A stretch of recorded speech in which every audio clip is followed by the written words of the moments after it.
Good morning, everyone. Thank you for attending the QuickBooks user group for QuickBooks Desktop. My name is Aleshire. I have been with the firm for 19 years. I'm the accounting services supervisor for our Chambersburg office, and also a QuickBooks Pro advisor. Many of you I actually already know, and for those of you that I don't, welcome. We also have with us Kendra Barnhart.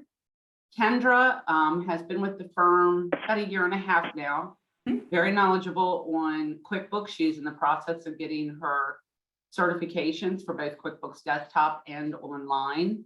Kendra will be presenting most of this session, and I'm going to kind of sit on the sidelines and chime in when she needs me to, and address any questions that you all have that come through.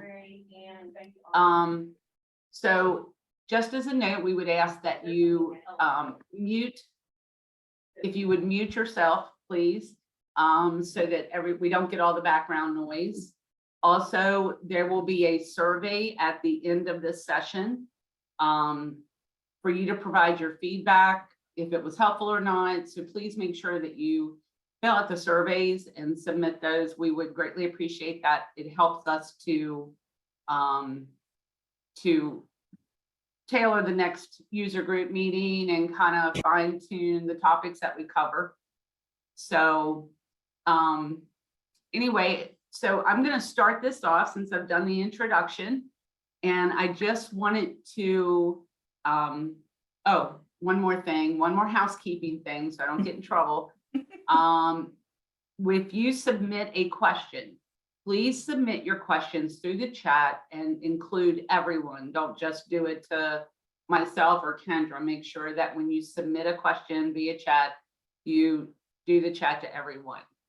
So I'm going to start this off first before Kendra takes over, just chatting a few minutes about QuickBooks, some of the things that are going on. Not all of them apply to QuickBooks Desktop, but in both the sessions and the questions that we had, people were asking about QuickBooks Online, should they convert? So I just wanted to chat about that for a few minutes. So first off, excuse me, one of the biggest changes in the last year or two is that QuickBooks Desktop has gone subscription-based. That means if you were running a QuickBooks 2019 and you went to upgrade, you found that you're going to have to pay an annual fee every year now. That's just the way that it's going. That's not a lot we can control there. That is truly Intuit, just, you know, going with the times, taking everything subscription based. So for those of you that are running QuickBooks 20, I believe it's 2020, you are going to have to update by May of 2023. And that at that point, it will be subscription based. So when you go to do the renewal, your renewal will start then. I think they bill it to you once a year. And they will rebill you. If you give them a credit card, they're going to bill you again each year on that date. So just to be aware that it's now gone subscription based for desktop. Now, I've had many people ask about QuickBooks Online. You know, I struggled with QuickBooks Online in the beginning, but that program has come quite a ways. I'm not aware, and I just talked to our reps last week as to whether or not QuickBooks Desktop was going to go away. And they said at this time, there is no intent to remove QuickBooks Desktop. So just, I mean, I know I get that question a lot, but they are trying to get people to move to QuickBooks Online. You can convert your desktop data over to online. It is a process. I will tell you, with QuickBooks Desktop in the past, we have been able to provide a discount on the purchase of the software. That went away with that went away this year as well. We are no longer able to offer a discount. So when we compare QuickBooks Online and QuickBooks Desktop, The prices are very, very similar now. QuickBooks Online, of course, being subscription based. If you pay for QuickBooks Online for the whole year versus for the month, by month, I believe they do give you a slight discount. So you might want to keep that in mind if you're deciding to go to QuickBooks Online. So it can be converted. And one of the things that we are able to offer our clients is a discount through our wholesale billing program for QuickBooks Online. So if you're considering that, then contact us first. You can't go out and decide to convert and get the subscription yourself through QuickBooks and then contact us to get you set up on wholesale billing. We have to initiate that subscription. You're welcome to contact us. We can put you on the wholesale billing. There are a couple things we have to ask. There are some rules that we have to factor in the event we would need to remain independent with you if you're a client that we're doing financial statements for. So that's something we need to think about and consider. But if that's not the case, you're welcome to contact us and we can get you set up on wholesale billing and help you with that conversion. So please do that if you're making that decision. Just as a side note, with that wholesale billing, we're not in the business. SEK is not in the business of selling software. Okay. So we pass that wholesale billing, it's 30% off the list price of QuickBooks Online. We do the wholesale billing, that discount flows through directly to you.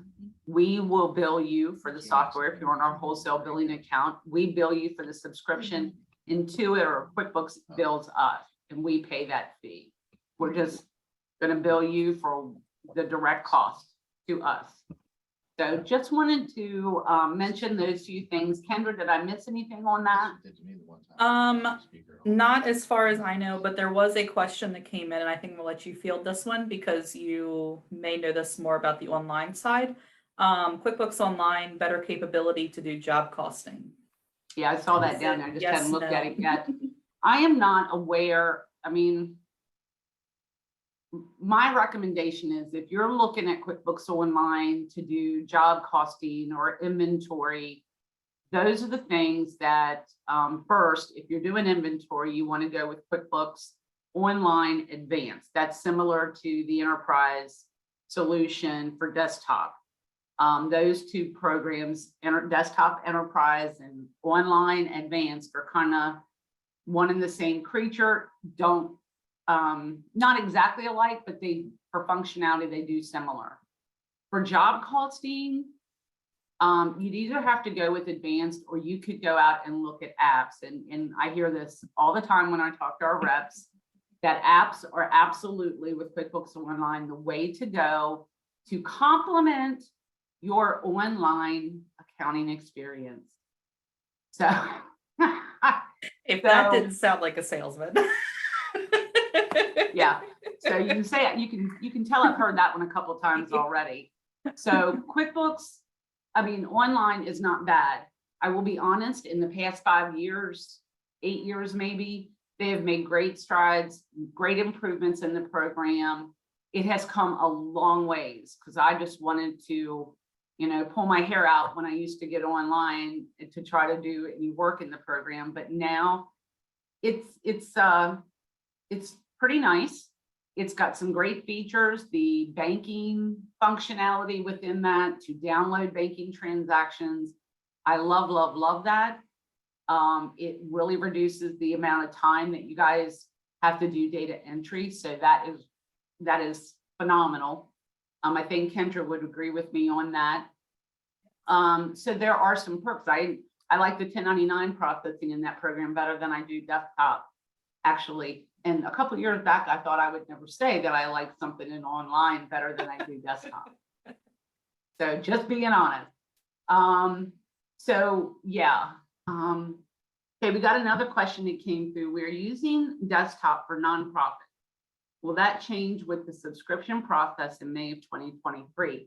Not that I'm aware of.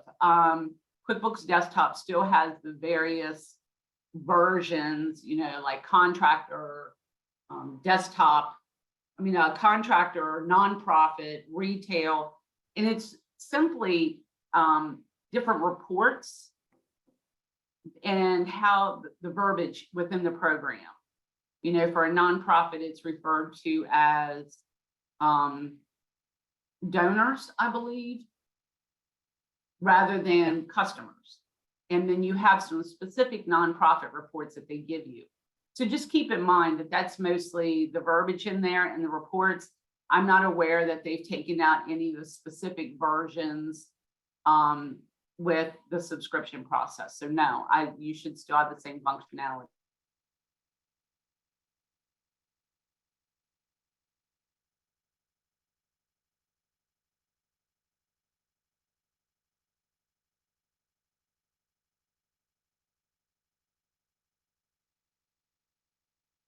Kendra? You froze up on my end. Oh, sorry. Take it away. Yeah, I was gonna say, now I'm being told my internet connection is unstable. So I don't know what's happening. Okay. So we're gonna try this. Okay. I think we're good now. Yeah, you froze up for me there. And I heard somebody hollering out front, so I'm wondering if we might be having issues. So bear with me. So as Bonnie said in the beginning, I am Kendra, and I have been in private accounting and banking many years before I started here at SEK.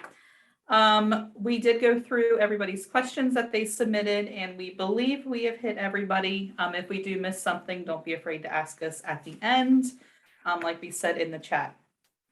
So what we're going to focus on primarily today is going to be getting ready for year end, as it is November 30th. We are year end ready.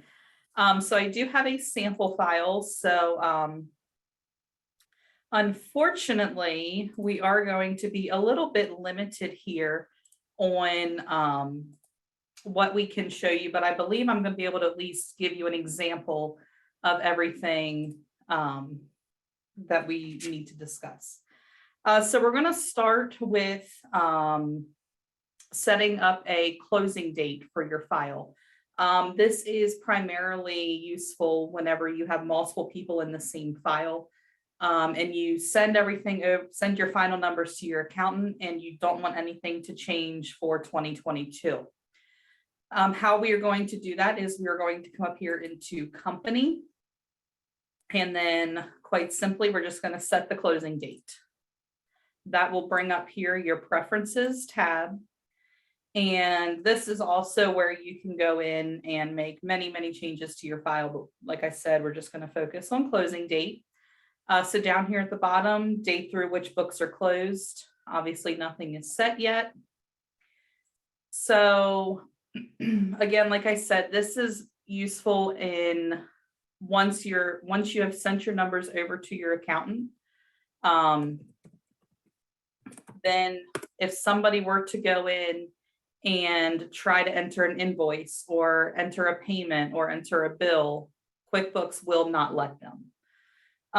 The way to get around that, let's say your accountant says, I need you to enter this journal entry for that. This is where the password comes in. So you can set a closing date password here that will override the closing date. Make sure you write this down because we have run into that before. So this here is where you would obviously set your password and then just click OK, and then your books are closed. So can I add something here, Kendra? Yep. So if you just set the closing date, so once you've got all your bills in for last year, and for the year, and you've got everything ready for the accountant, or you're done entering stuff for the year, if you just enter a closing date, QuickBooks, if you go to record to that year, is going to give you a message. It says, by the way, you're trying to post a transaction to a closed period. Are you sure you want to do that? And you can hit yeah and go ahead and do it. The password is what kind of makes you stop and think. If you guys are like me, you've gotten so used to these messages coming up that you just click yeah or no to them when they pop up on the screen and just want to keep on moving. setting the closing date password will make you think, and you can't just click through those messages that come up. So that's what I have to do. Otherwise, I just click through those little things and go in and post to the wrong period. So. And you don't have to use a closing date for just the end of the year also. If you have multiple people in your file and you guys do things on a monthly basis, like for example, if you guys do monthly reportings for your municipality or for your borough or whatever you guys are, whatever your job title is there, you can set that per month also. So if you do your income monthly, then you can set it so they can't enter an invoice for the previous month. So that isn't just an annual thing. You can set closing dates for every day if you would like. Probably wouldn't recommend that, but that is a possibility. So now we're going to switch over to the employee side of things and things from a payroll perspective that you should be doing now. We'll go ahead and start. I did look up this morning, the IRS numbers have come out for your 401k, your 403b, and your 457. They are increasing your contribution limits. So I'll show you guys how to go in there and update these. So you're going to go up into your list menu and go into your payroll item list. This again is a sample file, so there won't be very many in here. Looks like we don't have this, but I'll show you somewhere else. Your limits are going to be for a 401k, 403b, and 457. It is going up to $22,500. The over 50, anybody who is over 50 can have a catch-up amount, and they are increasing that to $7,500. The IRA catch-up is going to be $6,500. Something else that we recommend you updating are health insurance. Obviously, health insurance rates seem to go up every year. So how you can update how much your employees are doing for health insurance, as well as any limits, you would just go into the payroll item that is specific to whatever you're increasing. So for example, we'll just go into this health insurance. And then you'll click through these first couple menus. And then here is where you're going to set your rates and your limits. So on a more simplistic note, let's say you guys have a flat amount that every employee puts $50 per paycheck towards their health insurance. So if that is where you would put in here $50 and yes.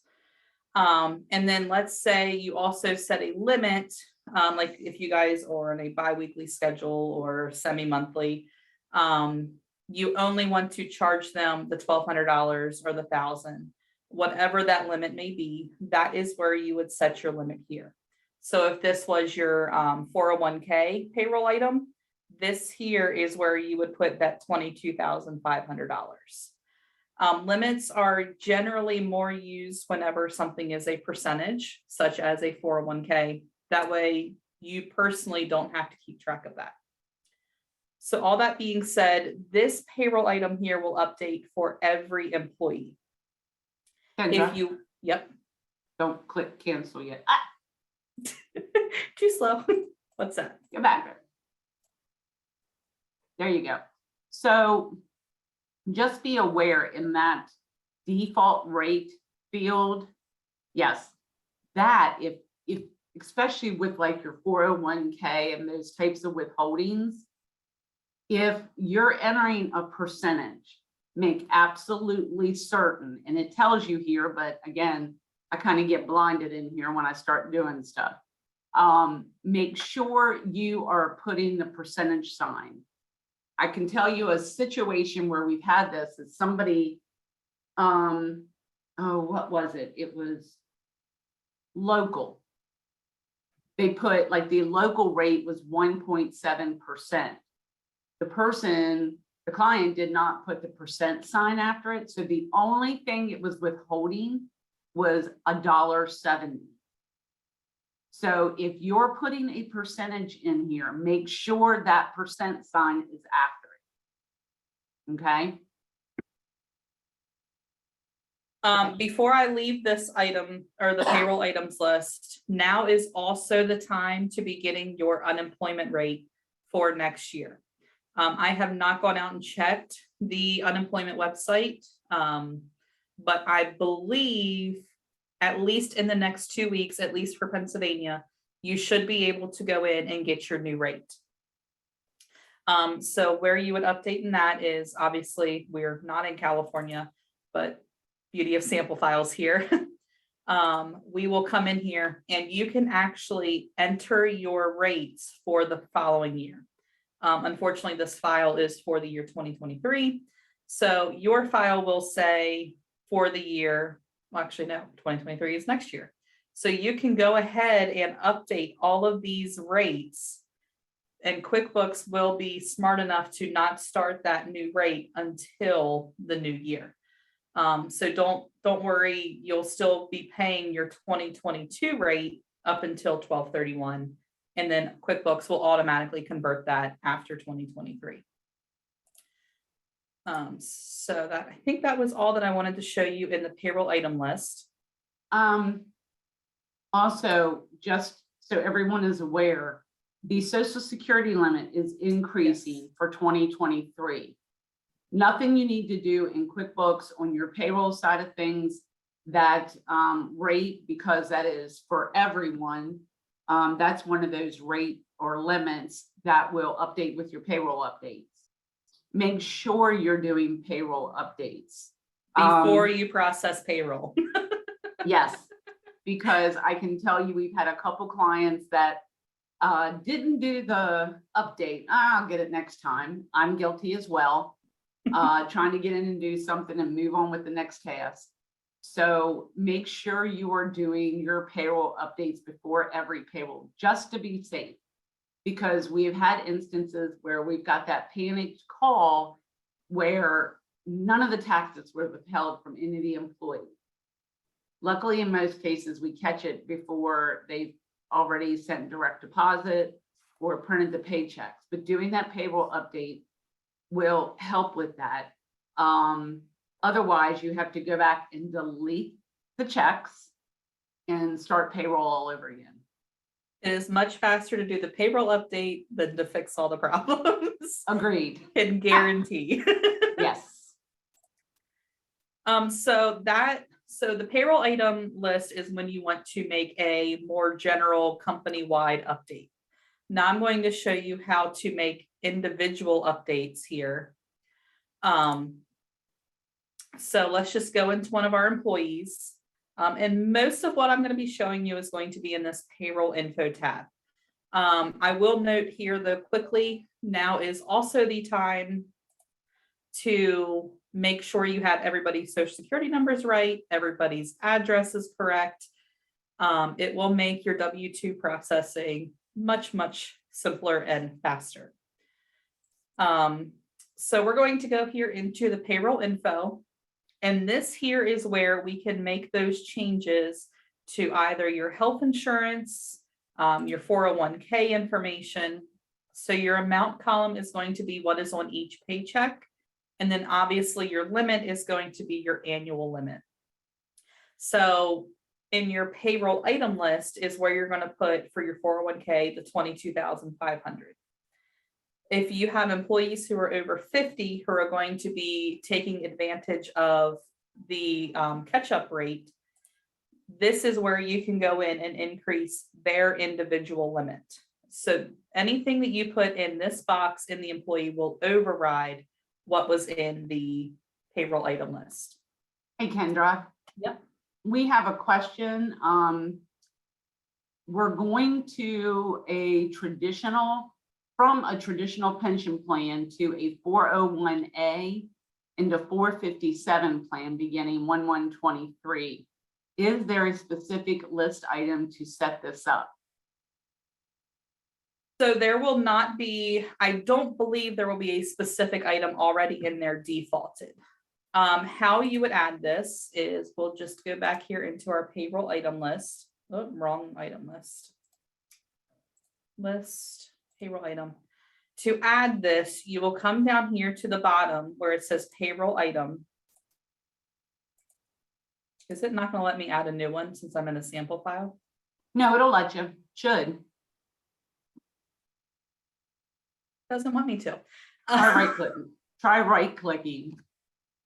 Nope. Oh, here we go.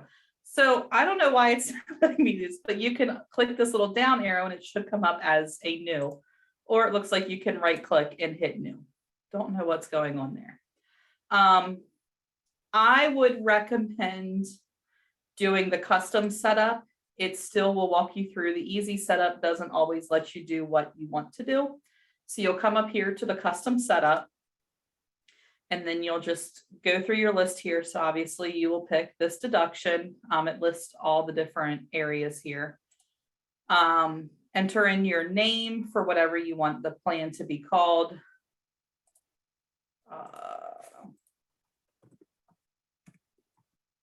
Just going to keep it simple. And then in here is where you're going to select whichever, if it's American Funds or whoever your plan is going to be through. Again, I'm just going to click through here. This here is where you would put your plan number. This is going to be, again, here, what identifies you to the agency. So you can put your plan ID number here. Here's where you will select your liability account. So I would recommend that you have your liability account already set up. And then go through here. Everything should be automatically selected. Just double check those. Your calculation is not going to be based on a quantity, meaning it's going to be a percentage. So you'll do neither here. And then whether it's going to calculate on gross or net, that'll be based on your plan. And then again, here's where you will set your amounts and then you can just click finish. So no, there is not. So to answer your question, no, there is not going to be anything defaulted. You will have to set up a new item. Looks like there's another question. We have another question. I'm looking up real quick to get an answer to this. Okay. So the question is says I've noticed a huge increase in the Intuit monthly charge. It was $2 per employee each month. Now it's $10 per employee each month. Not sure why we're charged. No employee has direct deposit. Any insight would be helpful. I don't have any insight for you, quite honestly. However, I mean, Intuit's going to do what they're going to do. However, I can tell you, I think I would make a phone call to them because the newest prices that have come out are $5 per employee per month. So I have no clue why you would be charged $10. I've not heard of anyone being charged that much. It does not matter if the employees are direct deposit. You can do direct deposit and it would be no additional charge other than what you're being charged now. But I can't explain what Intuit is doing or why you're being charged $10. My suggestion would be to get on the phone with them and find out why you're being charged $10 instead of $5, which is what everyone else, what I'm seeing on the payroll order forms, even for the online edition, it's $5 per employee per month. So I don't understand the $10 charge. So I would give them a call. And then back to the previous question, something else I want to make sure, you will have to set up the employee side as well as the company side on that, because those will go into two different areas of the paycheck. So just make sure you have your employee contribution or the deduction, as well as your company contribution for your new plan. The last thing I wanted to show you guys here, and this goes back to getting ready for your W-2s, is for anybody here in Pennsylvania, we do have the lovely local tax. So where you are going to set that up in is your, again, here in the payroll info and the taxes section up here. Go up here into other, and this is going to be where you add your local. So come down here to the next empty line. I've already set it up and it goes away just that fast. So you'll have your local tax up here, and then down here is where all the, obviously where the W-2 information is and your rate. Franklin County should be 28. And that is going to be the code that shows up on the W-2 for when the employee files their taxes. Rates for the most part are 1%. The borough is 1.7. How you can find out the rate you're supposed to be paying or you're supposed to be charging the employee is out on Unistats. You can go out there and it'll give you all your percentage. It'll give you your LST rate, all of that funness. You will need to set up a local as well as an LST. Local needs to be printed on the W-2 as 28. LST can just be LST. I'll chime in here real quick. So the print on W-2 as, that is the local tax off, it's the prefix. And make sure I can explain this correctly. It is the 2-digit prefix for the local tax office that you as the employer are remitting the taxes to for the employees. So for Franklin County, their PSD codes always start with 28, like 280106. 28 is the prefix that identifies the tax office that you're paying your local taxes and LST taxes to. Cumberland County, each local office has their own prefix, and it's usually the 2-digit code for the PSD codes, the 2-digit prefix for the PSD codes to the local office you're remitting. Just make sure that you confirm that. That identifies when people file their tax return. The reason this is important, when they file their tax return, the local tax office is going to, with the locality where they live, but that locality is going to look at, okay, what local tax office has my money? Because where they live is who should be getting that earned income tax, but you've remitted it, let's say, to Franklin County. So they know to go to Franklin County to get that resident's earned income tax that should go to them. So it is an important thing. Does anybody have any other questions on the employee W-2 side before we move into 1099s? I haven't seen any new chats come in. Nope, I think we're good. I'm keeping an eye. Okay. All right, so let me close out of all these windows. Now we're going to move into 1099s. Again, this file is in the future, so I can't necessarily walk you through all the steps, but we are going to try and do a broad overview here. First off, now is the time to be getting all your updated W-9s. Just make sure, again, all the addresses, all of their EINs, everything is set up there. The first step that we want to show is coming in here. Trying to remember which one I looked at.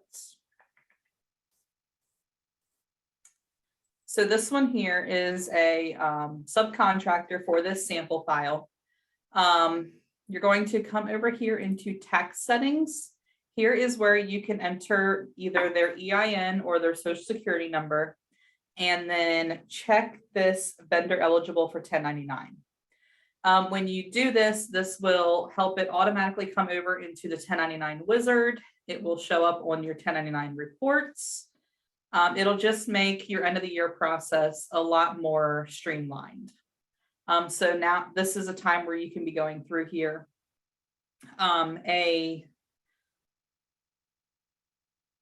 Some of the ones that people don't necessarily remember, any of your subcontractors, obviously, anybody, your accountant needs a 1099.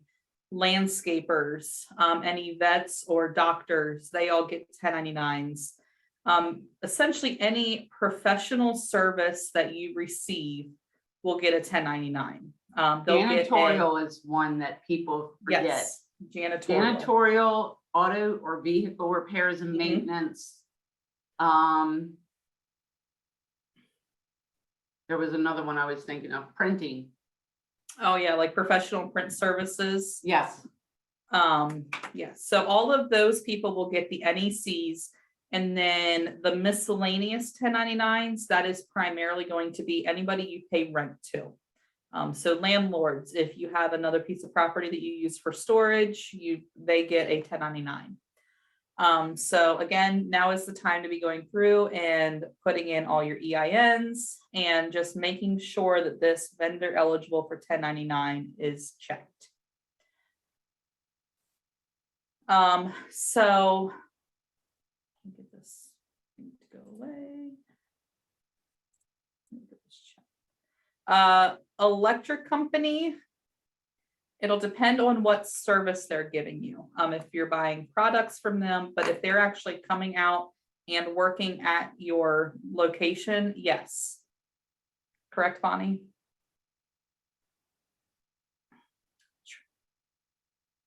I don't think so.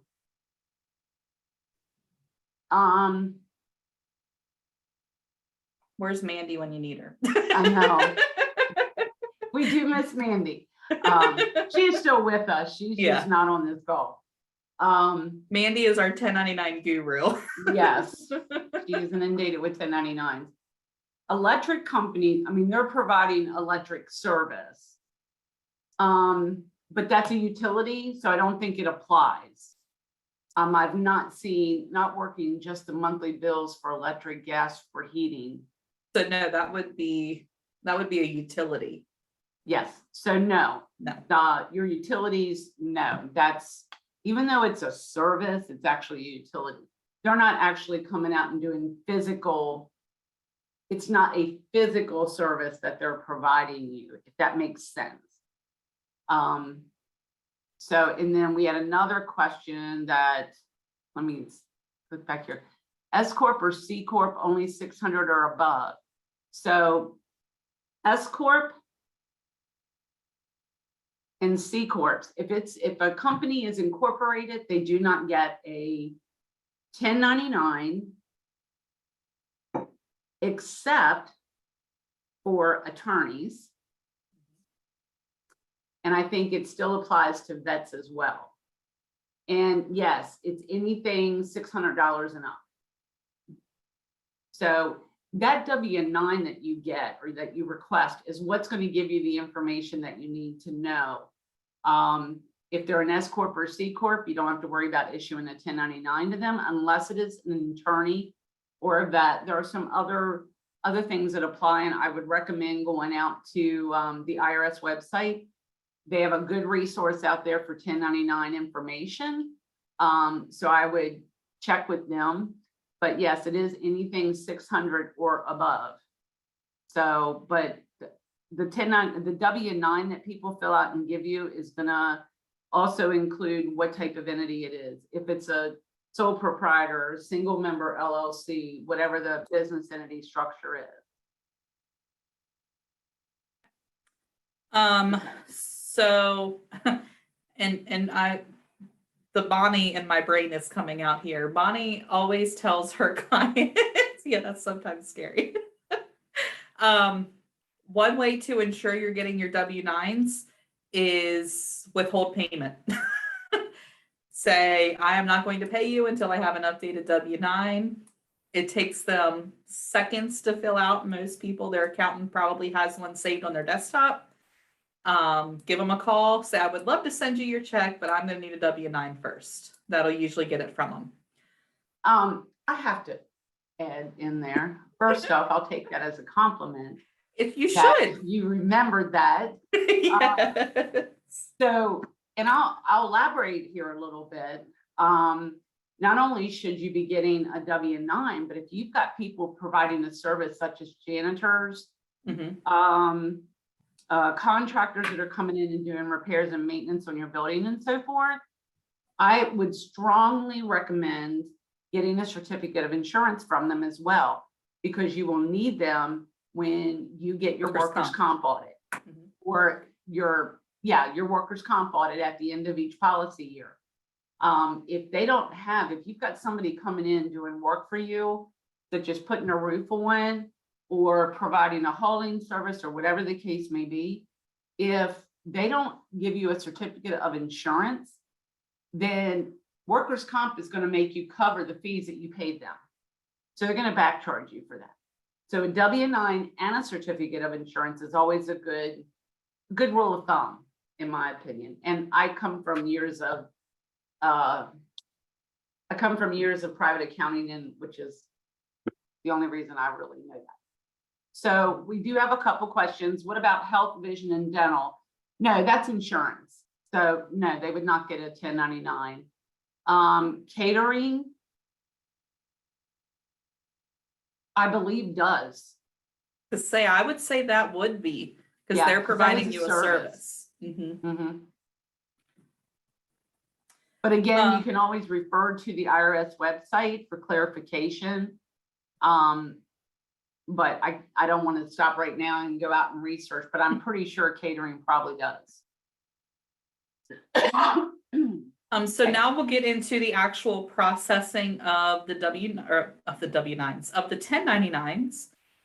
So if you go up here into your vendor menu, down here under 1099 forms, the first one I'll do here is if you want to do a quick review, kind of like have in your head who you think should be on there. You can come in here and run some reports. I tend to generally do the detail just because it gives me more information. And unfortunately, because this is in 2023, I have to go in here and update the dates.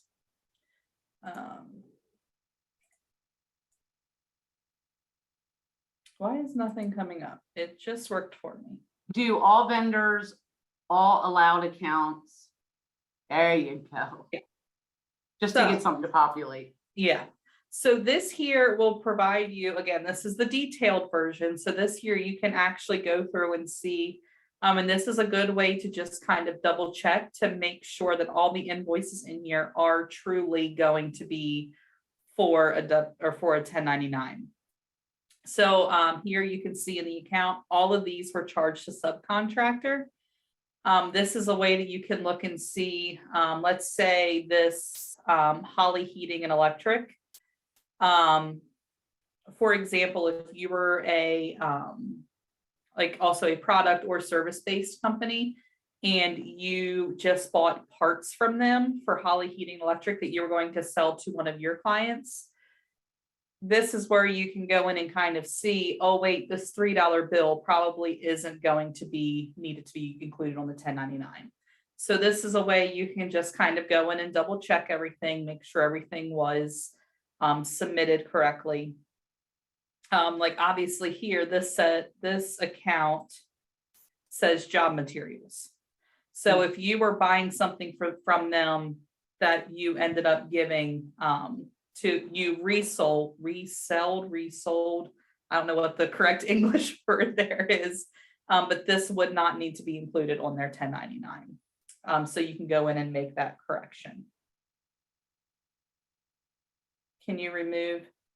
No, the $600 would be an annual limit.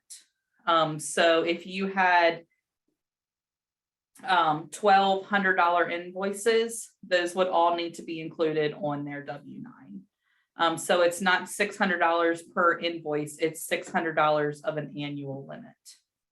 Yeah, it's not 600 and above. Yeah. Once they hit the $600, it includes all payments to them. Yeah.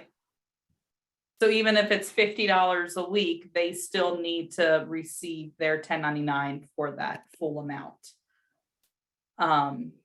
So once you have gone through and just double check that all of your amounts are correct, then you can come back here into 1099 and print e-file 1099 forms. This is going to take you into a wizard through QuickBooks.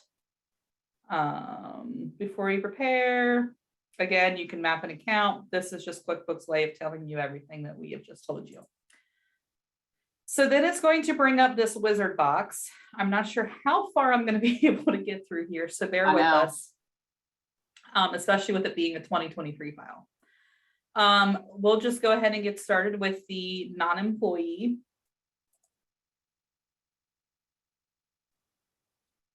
I will get to that question here in a second. So remember when I said you're going to go through and you're going to click the little box for 1099 tracking? This here is going to bring up all of those vendors that you pre-checked when you're going through and doing here. So again, you'll have that list. Just make sure all that your vendors are showing up here on this list. And then we're going to continue on. And this here is where you're going to double check and make sure you have all of your tax IDs. You're going to have obviously their name. If there is any, like if it's a subcontractor or if it's a sole proprietor, this here is where you would have all of their information. We're just going to keep going to see how far. This here is another kind of final check. If that materials that I was discussing earlier, if it pulls up here that there's a materials, this is where you can omit these payments from the 1099. Or this is where you're going to select the box. So if it is a subcontractor, it's going to go into box 1, non-employee compensation. And you have to process those separately. Yes. I'm trying to make this bigger so you guys can see it a little better. I don't know how big it's going to let me get. But again, it's all fairly straightforward. Most of them are going to be non-employee or the direct sales. So you'll just go through and make all of those selections and then continue on.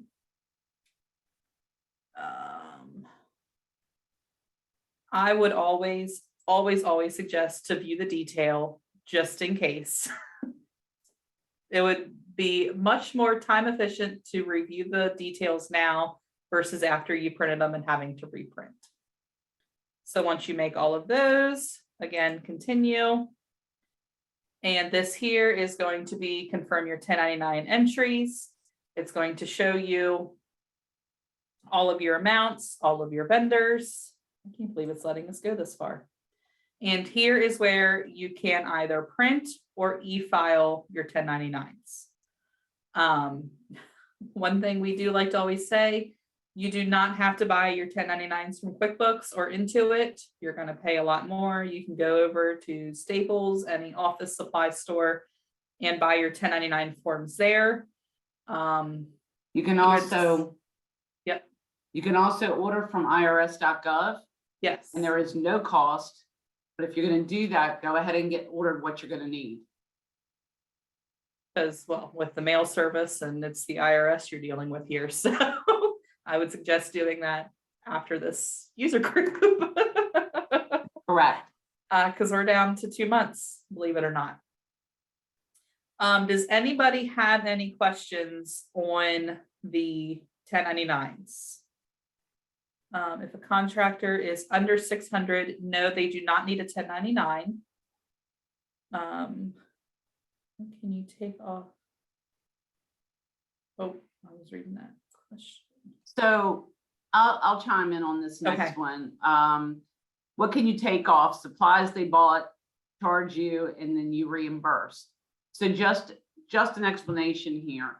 If someone gives you a contract that they're going to put a new roof on, and that roof, that contract that they have with you includes all materials and supplies and the labor, it's all inclusive, then that 1099 needs to include the full payment or the full amount of that contract.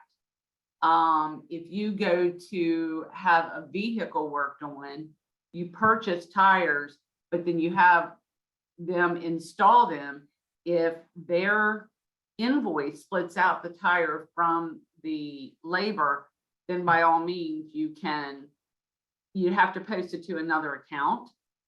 But yeah, you can take off the tire. But for the most part, if you've got a contract with someone and it includes, their contract is all inclusive and includes all the supplies, materials, etc., then that should all be included on the 1099. But keep in mind that when they file their tax return, they're going to take off the amount of those supplies from the income that you're reporting to them on that 1099. So just something to think about. If a W-9 has a person's name in box 1 and they fill box 2 out as their business name, which name do you put on the 1099? If it were me processing, I would do the company name at the top and then their individual name at the bottom, if it lets you do that. And it depends too. Yeah. Okay, if somebody's given you if they're a sole proprietor, okay, and they give you a social security number, not an EIN, then you need to report it under that person's name. Otherwise, you're going to get a mismatch from the IRS halfway through the year saying that the EIN or the social security number that you reported on that 1099 to them does not match the name. So if it's an individual's name and they're a sole proprietor, you should report it under their name with their social security number. If it's an EIN, then you should be reporting it under the business name with the EIN. So, and that's why those W-9s are so critical. Also, if you don't report the information correctly and you don't have a W-9 on file for these vendors, the IRS can come back and penalize you. So making sure that you have W-9s on vendors, you get them updated. If you haven't gotten a W-9 in 4, 5, 6 years from a vendor, I would get an update because vendors change their business structure. They can change from a sole proprietor or an LLC to an S corp. That's a game changer when you're talking about 1099s. Businesses move, making sure that you have the right contact information. I'm sorry, Kendra, I'm not trying to steal your thunder. Nope. I am not near as confident as 1099s as you are, so go for it. Okay, so hopefully that helped. Yeah. We now received 2 questions, and I'm going to ask you this one too. What if a farmer received grant money? Would the farmer receive a 1099? Regarding We've had 2 ag related.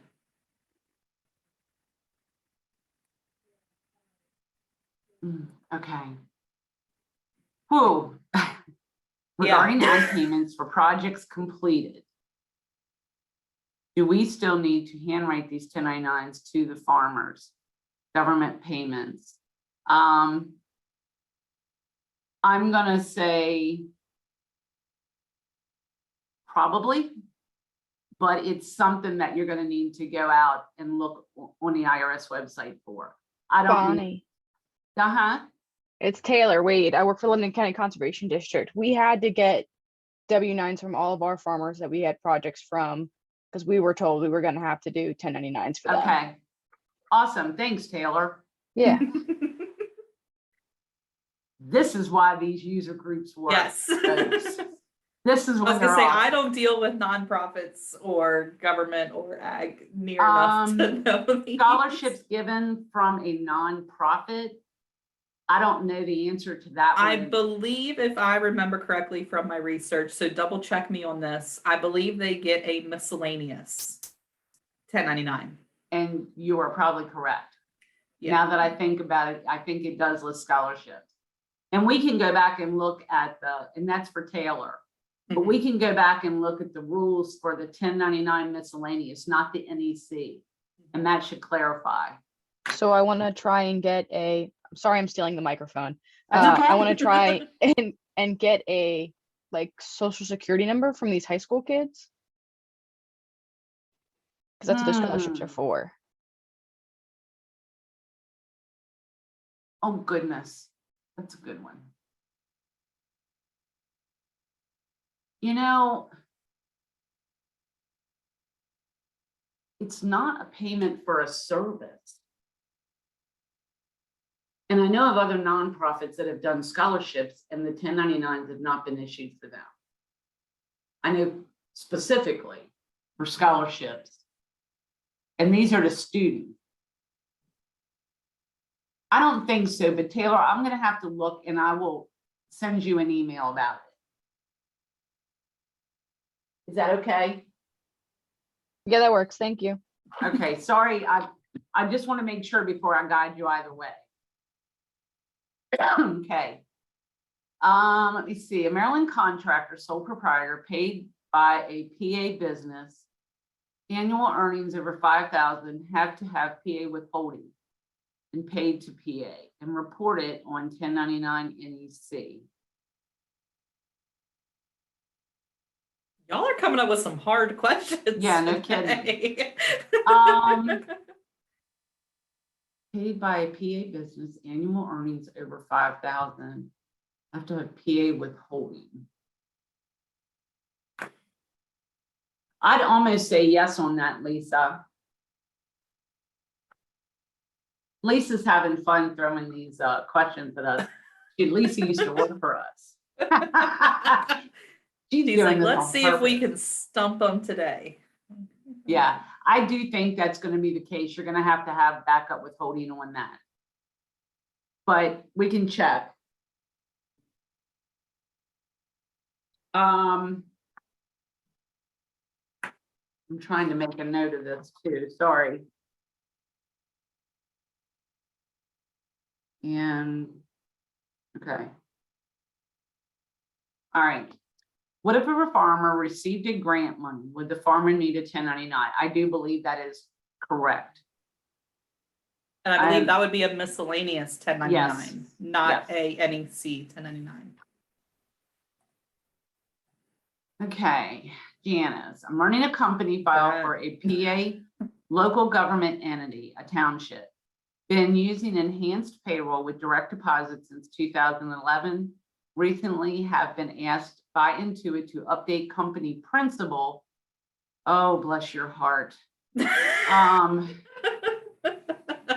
update company principal info with personal data. Intuit said due to government requirements, MPL money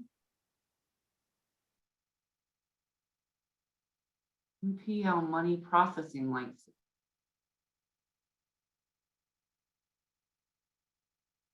Problem is my QuickBooks is not allowing me to do this update.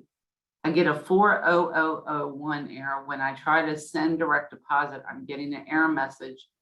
Oh goodness. So as I was reading through that, I was like, this is getting worse and worse. Yeah, it is. I would have to look at those. I would have to look at the research the error messages that you are getting. Is what I would have to do with that. I'm not sure what this MPL money processing license information is. I am familiar with updating the principal information with personal data. So I am familiar with that, and it is a pain because you've got to send copy of the license. I mean, like their driver's license. I think it's 2 forms of ID, a couple different things. So Janice, I don't have an answer on this for you. I would have to research those error codes. I think we can get a printout of these messages too from Christina once this user group is done. That's a pretty lengthy issue here. Okay. We try to answer them all. Could you include me in on the answer for about the scholarship? Yes.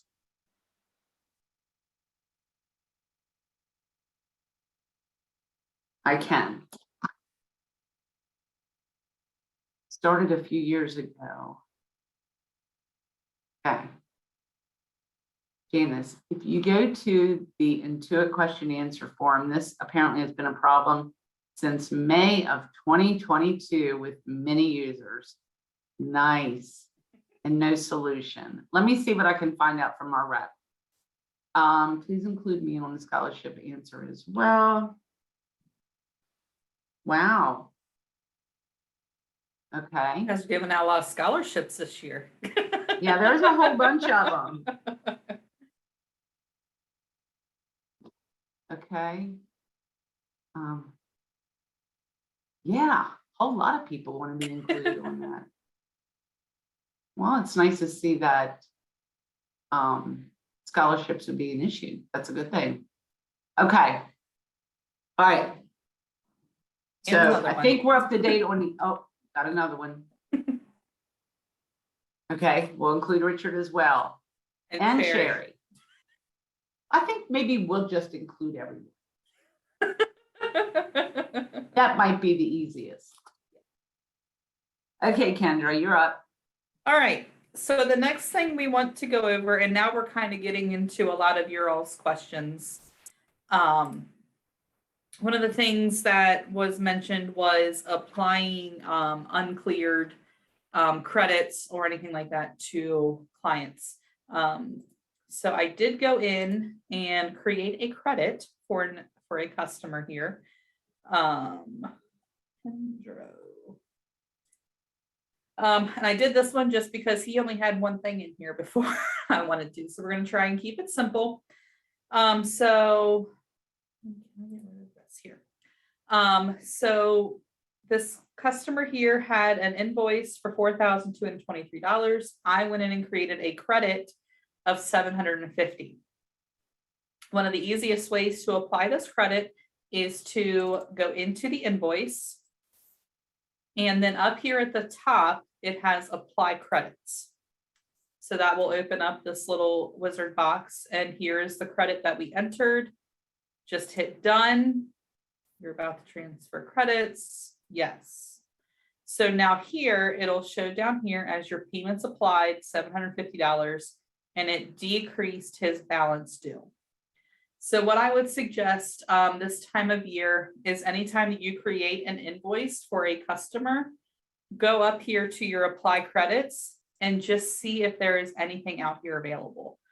Credits could come from many different ways. A customer overpaid by $5 on a previous invoice, and you guys just did it as apply credits and forgot about it. It happened in May and you didn't see this client again until October. So just go in and just kind of clear all those up and then just hit done. And then again, whenever you go to print this invoice, let's see if it'll pop up here. Oh, why is this not letting me scroll down? I know what's going on here. But at the bottom of this invoice, it would show where the credit was applied. So kind of annoying that it's not letting you do that.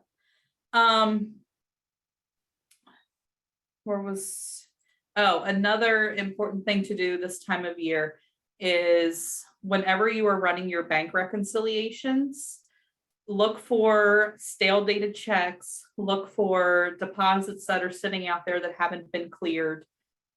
Just kind of go through and look for all of those old transactions that are still sitting out on your checking account. And then just kind of try and figure out what is going on with those checks. If you issued a refund check to a customer and they haven't cashed it, give them a call, see if they still have the check, what they want to do. If it is a vendor check, call to make sure that they received it and that you don't have any outstanding. Sorry, I'm reading questions while I'm still trying to process other thoughts. Yeah, it's reading it too. Yeah, just kind of go through and see what's going on with all those old checks and what needs to be done. Yes, there is a report. I'm hoping I can show it here. If you go into your banking reports here, and you can look at all of your previous reconciliations. And of course, this one's not going to have one. Let me see if I have any. No. So here you would pick your checking account, and then here would be where all of your statement ending dates are going to be. So if you want to go in, you can look at your October reconciliation, you would check this. And then where it says type of report, you're going to hit the detail and then display that report. And Bonnie, you'll probably have to help me with this with the report. I believe the uncleared checks are going to be at the bottom. Is that correct? That is correct. Okay, so all the way at the bottom of your report, there will be a heading that says uncleared checks. And there's another one that says uncleared deposit. Yeah. So that is where you can kind of go in, especially if you accidentally, whenever you're doing your reconciliation, something I see a lot is they hand enter their interest deposits as well as putting it on the reconciliation Yes. screen where it says interest earned. So sometimes those interest deposits will be duplicated. So you Now- can go. Go ahead, I'm sorry. So you can go in and clear those up. Just make sure whenever you're removing one, you remove the one that is not reconciled. That's something else we see, and then it'll throw off all your reconciliations. Bonnie, what were you Something- gonna- Yeah, I was gonna say, now, just a note, if you're running QuickBooks Desktop Pro, your old bank reconciliations are not in there. You only have that feature in Premier and Enterprise.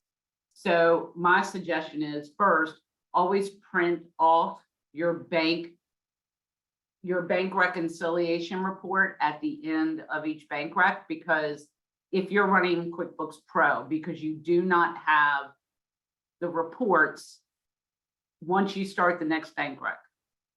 QuickBooks does not hold those, at least not in Pro. I guess the other place you could see it is to go in and do the next bank rec, and you could see what all you have outstanding that is old. Let me see if I can do a reconciliation. And sort it by date.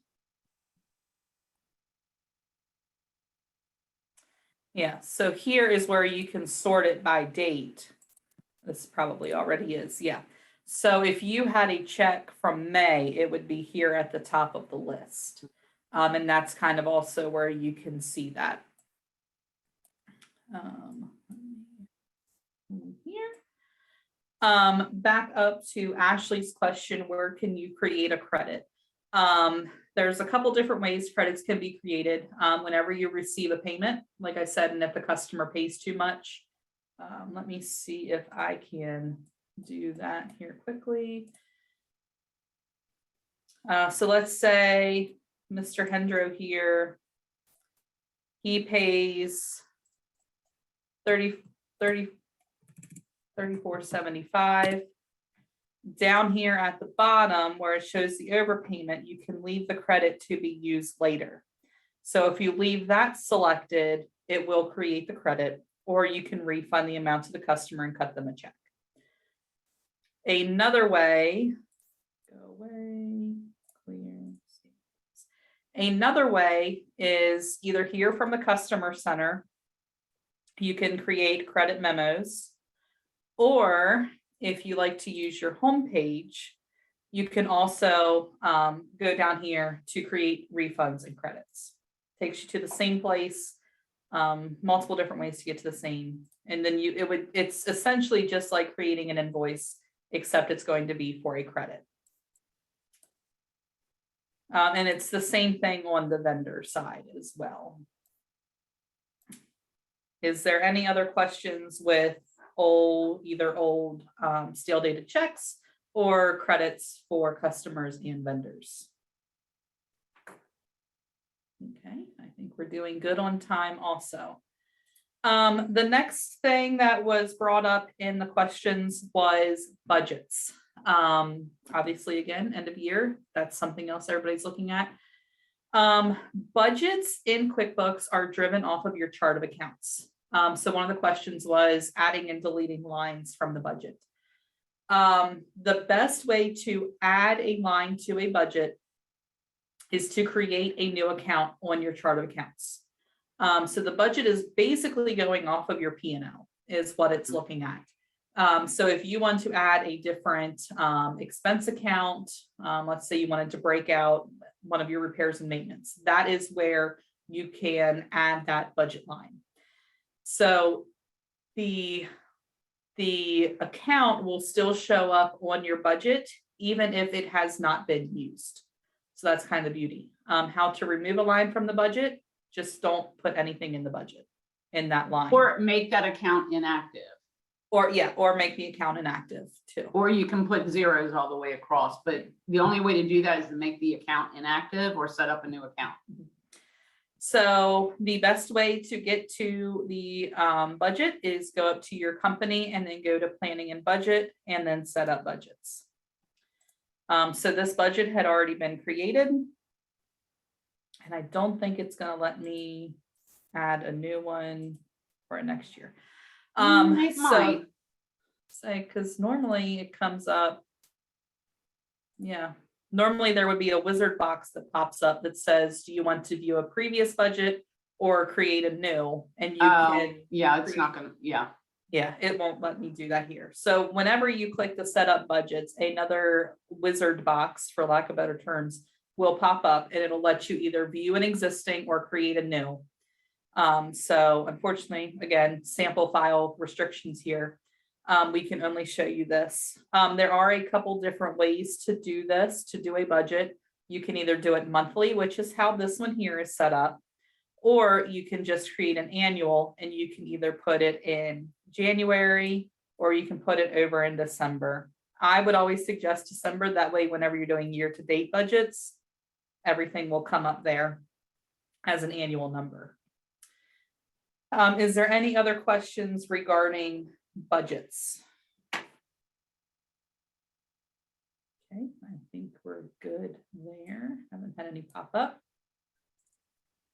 So then the next question that we're going to address is memorized reports. I am a report junkie. I love reports. This is one of my favorite features because you can literally report anything in QuickBooks. So the original question was removing old memorized reports. So the easiest way to do this is go up here into your memorized reports and click on this memorized report list. This here will bring up all of your different reports. And then all you simply do is just right click and delete memorized report. It'll say, are you sure you want to do this? Okay, it's gone. For anybody who doesn't know, one of the ways to memorize a report is just this simple click. Let's say that you want to change your journal entries entered today into journal entries entered this week. You would just come up here to dates, select your date range, and then click memorized again. And then it says the report you're memorizing is memorized report. Would you like to replace it or create a new one? So let's say you wanted to just create a new, and then it'll let you create a new entered this week. And if you want to save it into a group, here's where you would do that. We'll just leave it there. Does that obnoxious camera shutter thing. Another feature that I've realized a lot of people aren't aware of is if you go up to customize report, let's say you take reports every week to a budget meeting or to a board meeting. You can go in here and you can customize all of your fonts. You can customize whether the negative numbers are in parentheses. They can be red. This is where you would go through and you can basically customize anything. You can change the font color. You can change anything. You can change the size. You can bold, italic. You can underline here. You don't necessarily have to export your report into Excel to get it to do all those things. And the beauty is whenever you go in and modify these reports, then you can memorize them. And then every month, all you have to go in is just generate the report and it's ready to go for you. It can be a huge time saver. Here is where you can add and delete columns. If you want, I mean, the options are endless. If you want to put in due dates for some reason, for different invoicing, or anything like that. I know employee list, a lot of people like to pull employee list out. This is where you can go in and modify all of that and what you want to see from your employee standpoint. You can add headers and footers. And again, once you memorize these reports, everything, it stays the same for you. If you do want to export to Excel, you would have your report here and you would come up here to this little box. And I always create new, sometimes with the update existing with, if you didn't realize you deleted a column or whatever, I always just create a new. And I hope it lets me do it with this being a sample file. Here's where it comes up, the send report to Excel, create a new worksheet and a new workbook. And then you'll just click export. And it's going to take a couple seconds here. And then everything will be over here in Excel for you. Is there any questions with reporting? She is an absolute report junkie. She was not lying about that because, And I love Excel. and she does, because I went over to her desk not long ago and I was like, where did you get this report from? Oh, I got it out of QuickBooks, but da da da da da. And it was like, Yeah. So she knows some things I don't know. Yeah, I love it. I love reports. And this would be a good way. I know we do this for everybody that we do our quarterlies. If you want to just double check with all of your employees, like we said, for their W-2s, here's where you can go in and literally just go around. Like, obviously, if this was a real employee and I saw somebody's social security number was in there as 333445555, I would be like, okay, what happened there? Let's go double check that. And then here's where you can see their address, all the things. If you go over again to customize, you can pull any and all information if you want to see who all you have email addresses for. Let's say you are switching over to direct deposit and you want to email all of your employees their pay stubs. This is a way that you can go in and see who you have emails for without going into each individual employee, which is nice if you have 50 to 60 employees. Yeah, I love reports.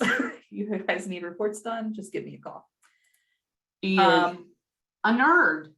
Oh my I really gosh. am.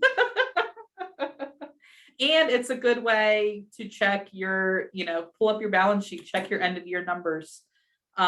It's a very, very good way to make sure that all of your numbers match, your starting numbers were good. That's the first thing we do when we start looking at somebody.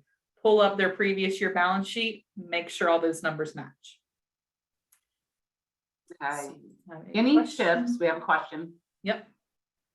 Any tips for municipal monthly finance report for memorizing reports? Are you able to insert to an Excel document?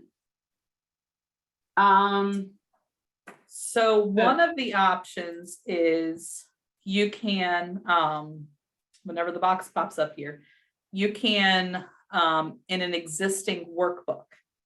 So that is what my suggestion would be, is don't necessarily replace what's already out there. Create a new sheet in your Excel file.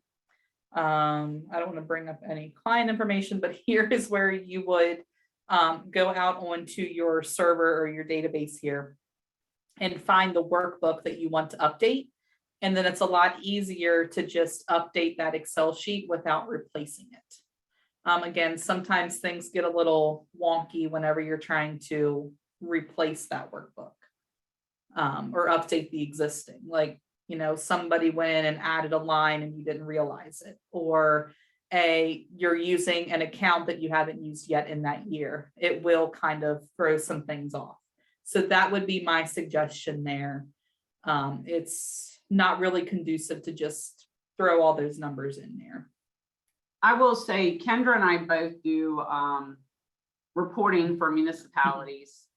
I know some of the report, and it varies per township or borough. But one that I do is to create a check report and a deposit report for each month. And I can go in and set up that criteria of what I need, but it all depends in what your council is looking for with regards to finance reports. But I know I always do, I just sent them out this morning. I did, I always do a check report for each of the funds, a deposit report for each of the funds. I do an overall balance sheet and P&L, but again, it depends on what your municipality wants. And then I will actually memorize those reports. But I do that once I set this date range and I get all the things.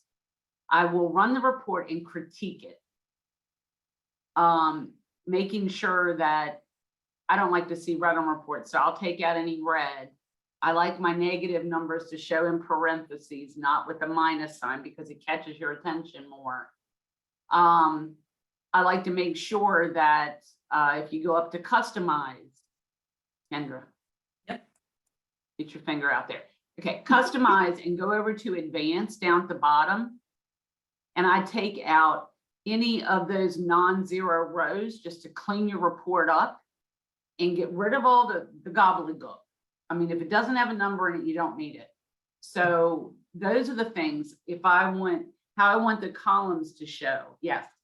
What date range. And once you set all those criteria, then memorize your report. Otherwise, you're going to have to go in and change it each month. So do all that tweaking of the report before you memorize it. Hopefully that helps. Yeah. And something else that I know a lot of our municipalities like, and especially from a review standpoint, is you can not only look like, so what I'm looking at here is the profit and loss for this company. So let's say we wanted to see the P&L for the month of November. You can also do a year to date. And what it will do is you can see not only here your month of November, but you can also see where you stand from a yearly basis as well. So that's kind of another little trick there that, you know, you can go out and either pull the month or the year to date, but you can actually combine them on the same report. I know a lot of people like to see that. The next question we had is, and I'm glad you said this because I wanted to mention this, Lisa. Can you create a quarterly report for employee local taxes that has name, social, local, all the things needed for reporting to the Franklin County Tax Bureau? Yes, you can. And this combines my love of reports and Excel. So what you're going to do is you're going to go up here to reports, and in employees and payroll, you're going to select the more payroll reports in Excel. And there's actually a local tax summary Excel sheet.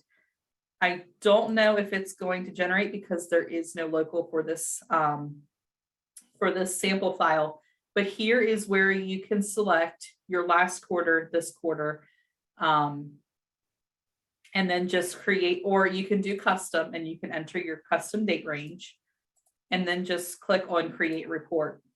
Like I said, I don't know if anything will generate here. But essentially, and we do this for all of our quarterly reporting. Why is it blinking at me? Broken. I don't know why it's blinking, but Broken. yeah. So what we do is it will generate a report that will show you your employee name, their address, all the information for the Franklin County Tax Bureau. And it'll be on a report that you can just print out for your employees for all that information. And it will have your local and your LST, and it'll be on 2 different sections. So like your local will be at the top and the LST will be at the bottom, and it will calculate the totals for you at the bottom. So yes, yeah, didn't receive any new payroll transactions from QuickBooks. Don't want to save. Another report that we use. Another report that we use a lot is the more payroll reports is the tax tracking worksheet. And that is this payroll summary by tax tracking. This is really nice to pay all of your, like if you have to pay your state taxes on a monthly basis. Again, I don't know if anything's, probably nothing's going to generate. Oh, because it's 2023. Hold on a second. Let me see if I can get this to generate for you guys because it is a very nice feature here. Let's do.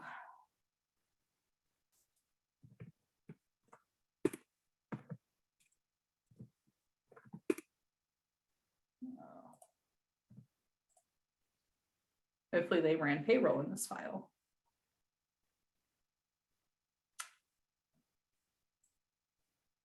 So this here is an Excel generated or a QuickBooks generated report in Excel that will show you how much you contributed to your Social Security. I This is can't also, see that. it's not coming up. No. There you go. Now can you see it? All right. I could a minute ago, but now I can't. Okay. So hopefully everybody can see this. This is also nice when you're creating your 941s because it will show you how much of the total income or the total wages are subjected to the taxes. It'll show you your Social Security, like the company contribution, the employee contributions. If you have any of your local taxes, the Excel Kendra, report. click on that Excel sheet. Can you see it now? No. Why is Can it not anybody coming else up? see it? Or is it just me? It still says I'm sharing my screen.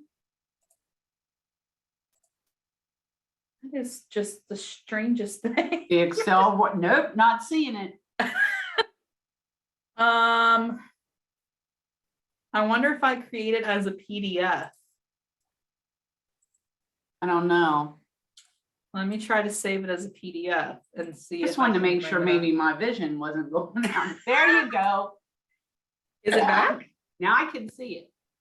I am so confused. You might be sharing the wrong screen, or you might be sharing like the window instead of the screen. But it's up now. Okay. So anyway, so if you have I'm just not going to touch anything for a minute.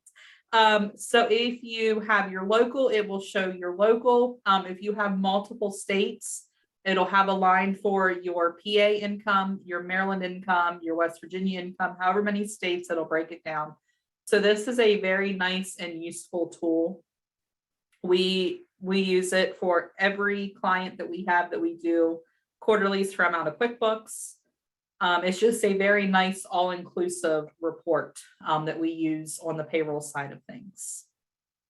Wow, I have 2 minutes left. Does anybody have any questions?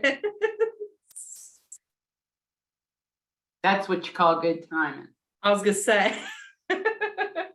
We are down to the last 2 minutes. Does anybody have any additional questions?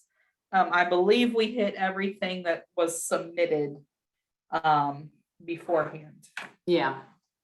So we'll go ahead and wrap Yep. up. We're that close.